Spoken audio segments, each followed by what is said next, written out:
Arrogant attitude এর জন্য আমি করবো না। আজকে ওর জন্য তৃণমূল কংগ্রেসরা এত বড় ধাক্কা খাচ্ছে। এই খারাপ দিনের মধ্যেও কিন্তু সে বুঝতে পারছে না যে মানুষ তাকে পছন্দ করছে না। দিদিকে এটা বুঝতে হবে।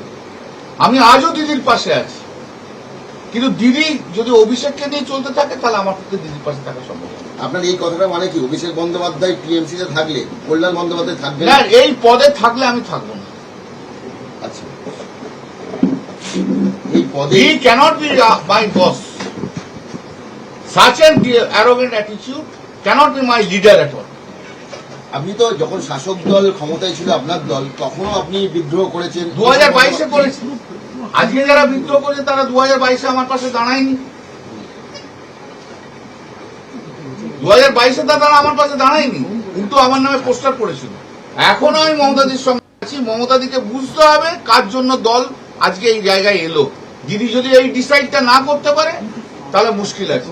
দিদির যেমন ভাইপো রক্তের শরীর আছে, রক্তের সম্পর্ক আছে অভিষেক বন্দ্যোপাধ্যায়ের সঙ্গে, তেমনি আমরাও দিদির সঙ্গে 40 বছর ছোট ভাইয়ের মতো কাজ করেছি।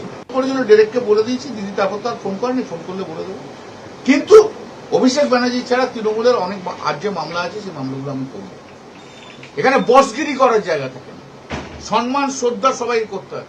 একটা 45 বছর আমার প্রফেশন তাকে এইভাবে ডিসরেসপেক্ট করছে,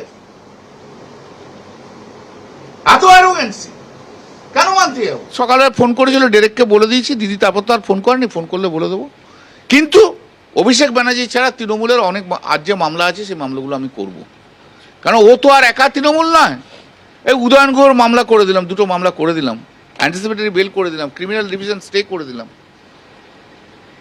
আরো অনেক ছেলে গরিব মানুষ গড় তৃণমূলে বিভিন্ন জায়গাতে, গোটা চেম্বার দেখুন না, ওখানে দেখুন, রাত্রিবেলায় আসবেন আমার চেম্বারে দেখবেন সব তৃণমূলের ছেলেরা বসে থাকে।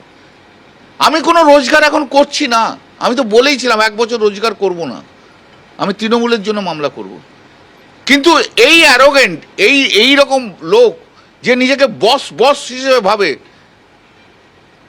তাকে নিয়ে চলা যায় না, চলতে পারে না। রাজনীতির জায়গায় থাকে, এখানে বসগিরি করার জায়গা থাকে না, সম্মান শ্রদ্ধা সবাইকে করতে হয়। একটা 45 বছর আমার প্রফেশন তাকে এইভাবে ডিসরেসপেক্ট করছে, এত অ্যারোগেন্সি কেন মানতে যাবো?